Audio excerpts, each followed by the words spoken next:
Good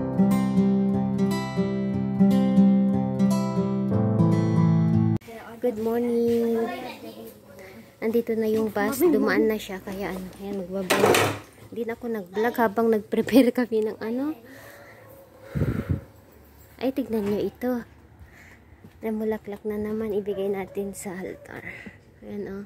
Garden niya ito, mabango siya. Kids, andito na. Sa ano daw, may malakas na parating na typhoon. Pero, yung ulan lang naman. Bye, mami. Yala, siya lang. Yala, go na.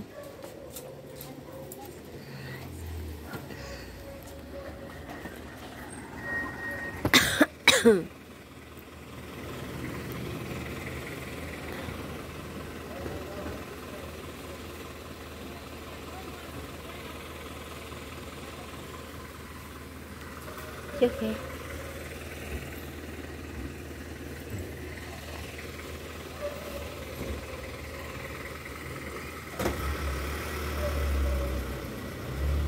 Kapitbahay, kumusta? Ito, nandito ako sa labas. Pupunta ako bibili ng yogurt, yung laban. Kasi yung nagde-deliver sa amin 2 weeks nang hindi pumupunta. Kaso meron ditong malapit sa amin na nagtitinda ng ganito, yung milk ng cow. So, bago ako pupunta doon, pupunta muna ako sa market, bili ng tinapay, and then pag uwi na ako, daan ako doon sa shop kung saan ako bibili ng fresh milk. Ayan. dito ako naglakad guys, shortcut to. May daan naman doon na papunta sa market, kaya lang mas malapit dito. Dito kami minsan naglalakad ni Sky at saka ni Queen. Yan, samahan nyo ako. Mag-market tayo. Bili ng gatas. Fresh cow. Fresh milk. So, eto, pakita ko sa inyo ang street na ito. Nalala nyo yan, guys? Yan yung main highway. Yung last Sunday ba yun? Nung na-vlog ko yan, yung Bayleaf. Yan, yung tree na yan, Bayleaf yan. Tapos pasok tayo dito.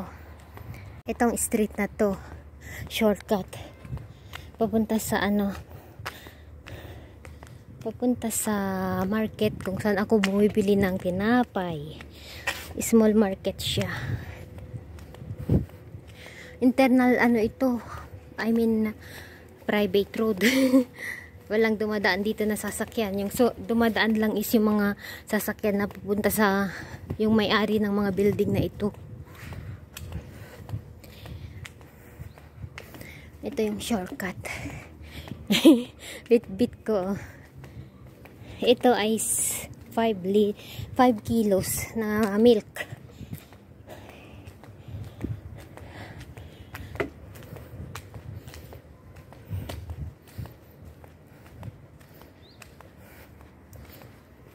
So, kita-kits sa store.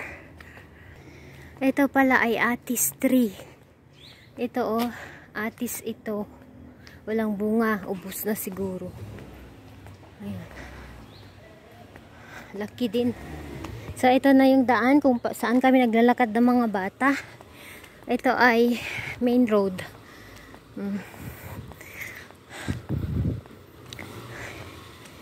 Avocado tree, walang bunga.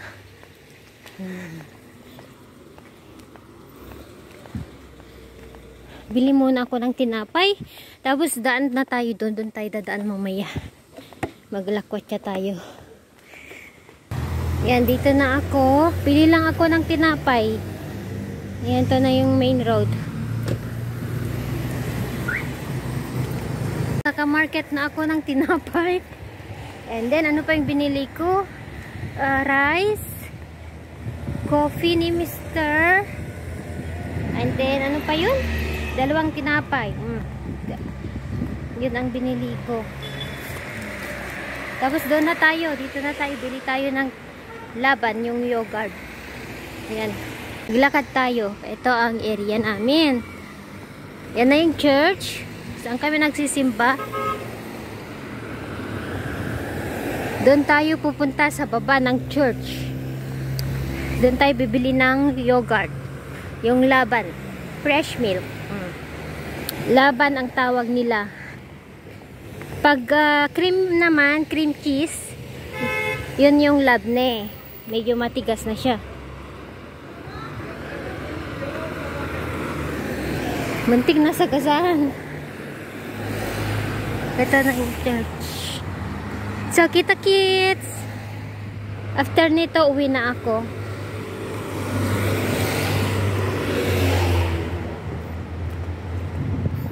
Maglakad-lakad tayo paminsan-minsan.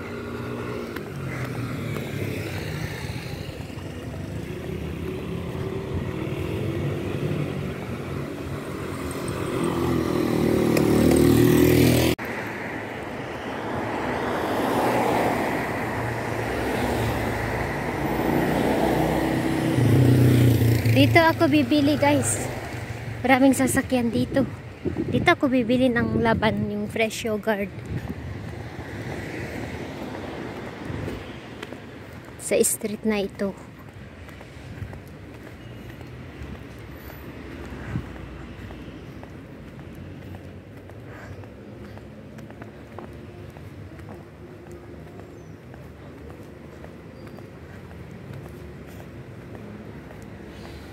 May ukay-ukay dyan, oh.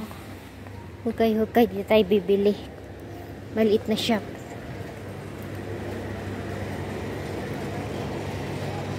Bonjour! I want laban. Eh.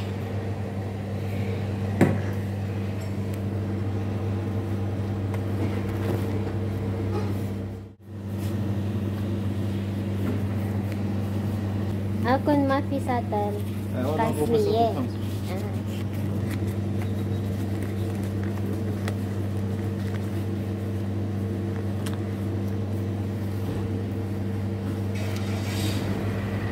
Merci. So, yung 500, mga $5. $5, guys. Let's go, pauwi na ako, uwi na tayo.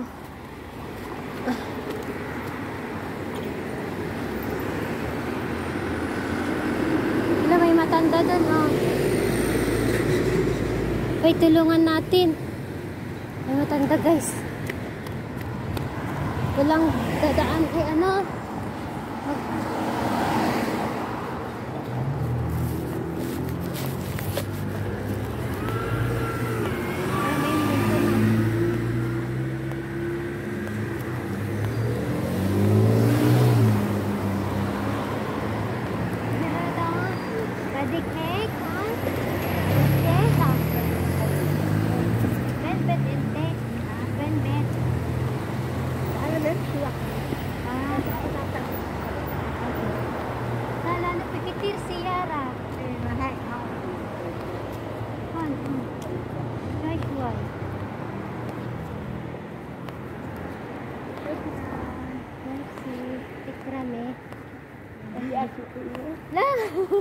Pilipine.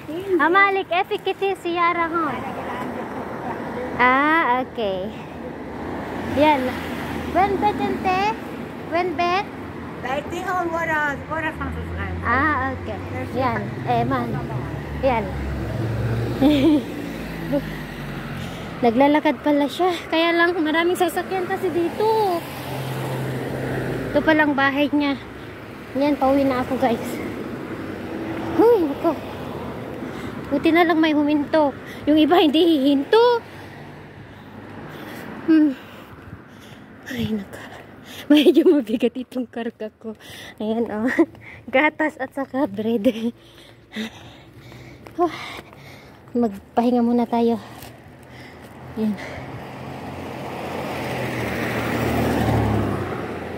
Ayan. Asa ba yung, ayan, dito pa pala siya. Dito, oh. Naglalakad. Tinanong niya kung Ethiopia ako. Sabi ko hindi, Pilipine. May Ethiopia daw siya. Ayan. Ayan siya, naglalakad. Maano? Ah, yan. Yan yung bahay niya, siguro yan. Yung green na ano. Let's go. Si mama, natutulog pa siya nung iniwan ko. Kasi nahihilo. Low blood. Yung nag-BP kanina na low blood siya. Low pressure. Ayan. Tinitignan ko yung matanda kasi baka pupunta sa gitna. Parang bakit kasi inahayaan maglakad mag-isa?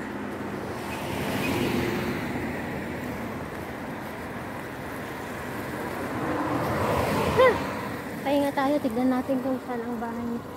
Ay naku, magpasbay siya. Ay, wag naman.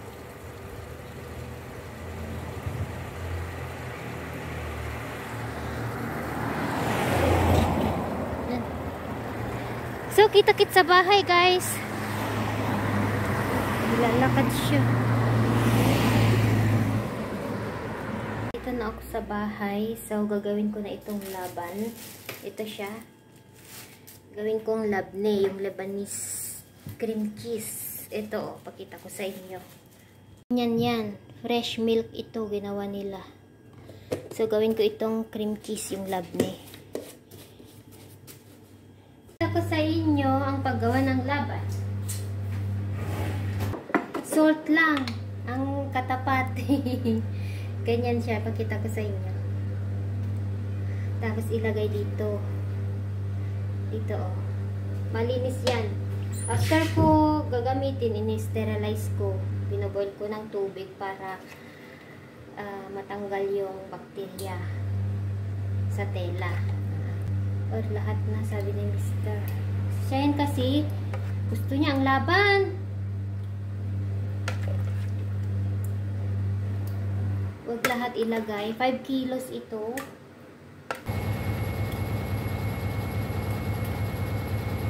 Hindi lahat, itira ko kay Cheyenne kasi gusto niya. So, ito, lagyan natin ng maraming salt.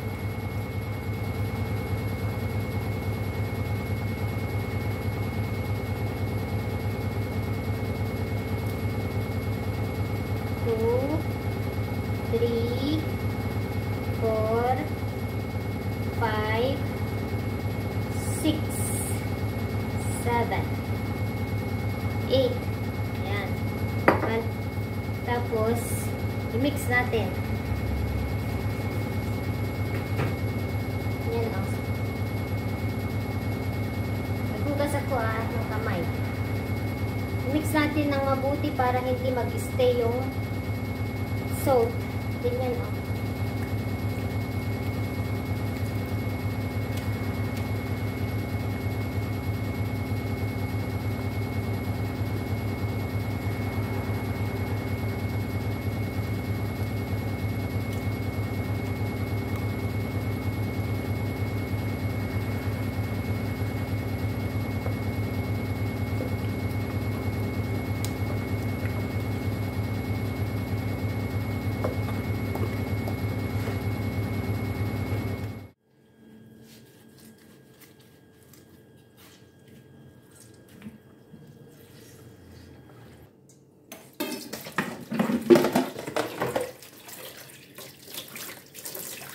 Ayan, o.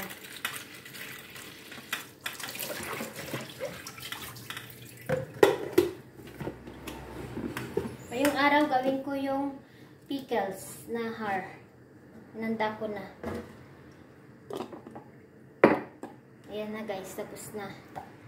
So, ano na lang yan.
Ipakita ko sa inyo, gawa ako ng pickles. Ito. Gagawin ko na siya. Yan. Close natin ito kasi maingay. So, dito ko ilalagay, na-sterilize ko tong bottle. Dapat dry siya. Pati yung sili natin dapat dry.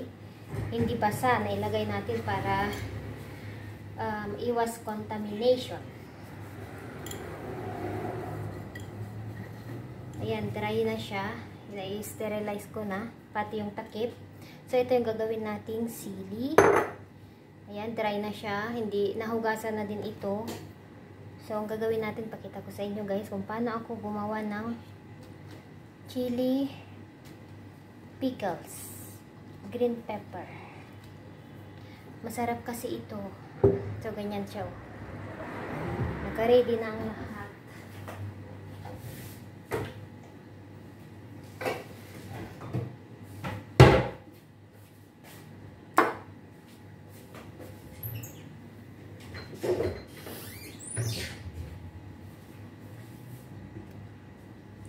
So, ang gagawin natin, hiwain lang natin ng konti. Maglagay muna tayo ng garlic.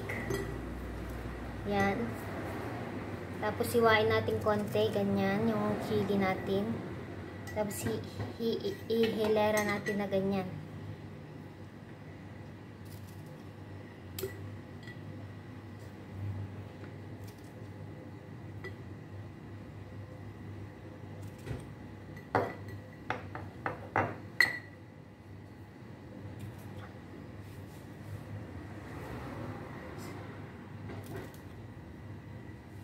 Para yung sauce papasok sa loob. Ito sa Lebanon, mahilig sila sa ganito, kumain, lalo pag sa kakain sila ng falafel. Kain nila or mga sandwich, barbecue. Kakain sila ng barbecue. Next time, gawa ako ng pickles na papaya. Yun nang nakalimutan ko, yung atsara. Next na gagawin ko. Ewan ko lang, depende sa inyo kung paano kayo gumawa, pero ito yung natutunan ko at masarap naman siya. Iba-iba naman tayo ng paggawa ng pickles. Yung iba, hindi nila nilalagyan ng onion. Ako lalagyan ko ng onion kasi nagpapasarap ang onion. I mean, mabango siya.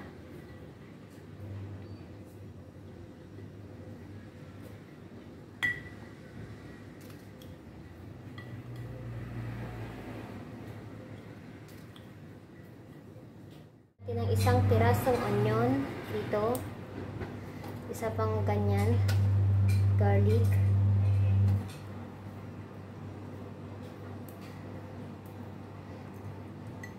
tapos coarse salt 1 tablespoon, yung sea salt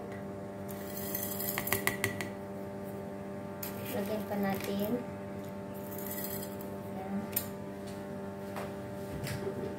And ganitong asukal. Yan, asukal to. Para balance. And then,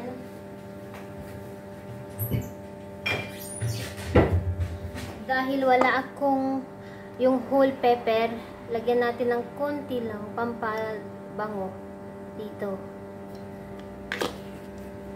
Lagyan natin ng garlic. Tapos, ang gagawin natin, pwede kayong gumamit ng ganito paghaluin ko. So, half dito. Yan, magamit ko ng apple cider to.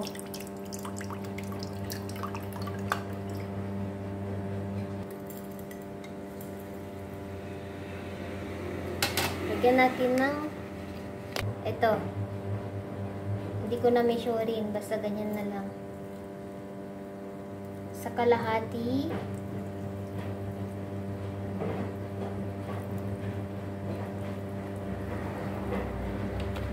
And then, tubig.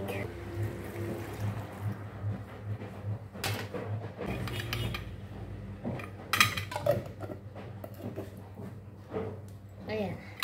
sterilize din yung ano. So, ang gagawin natin, ganyan lang natin guys.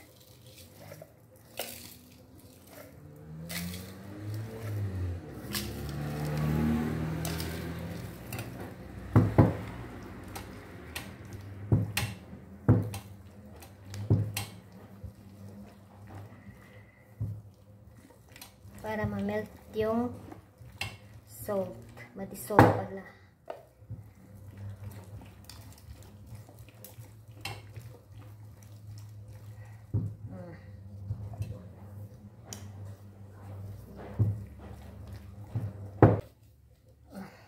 Ito na siya.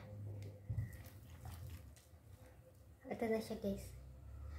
Ayan. So yung iba gagawin ko na ganun lang. So itago ko ito sa na hindi nasisilayan ng lights. Sa baba ng cabinets. Ayan. Parang ito yung takip ba? Ayan. Ito na ang pickles ko. So gawin ko yung iba.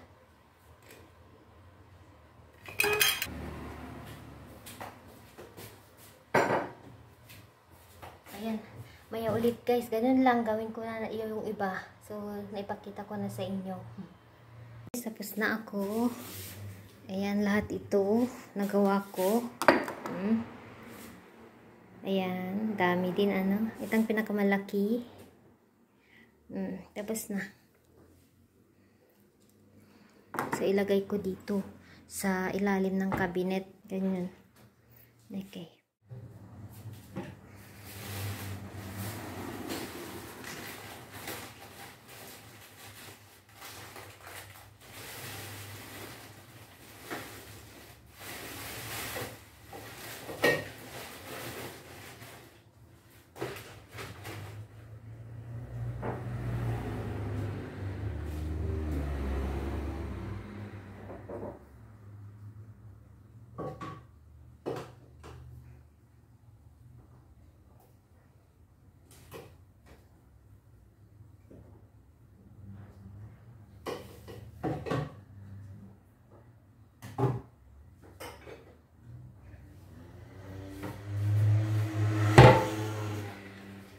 Na. Okay. Dito na yung dalawa kong anakis. Hello. Hello. God bless you. How are you? Yala ka exam? Nah. We did chemistry. Exam? You did not review yesterday. The Kambala, I reviewed last week. And Yala ka na eat na because yes. Yes.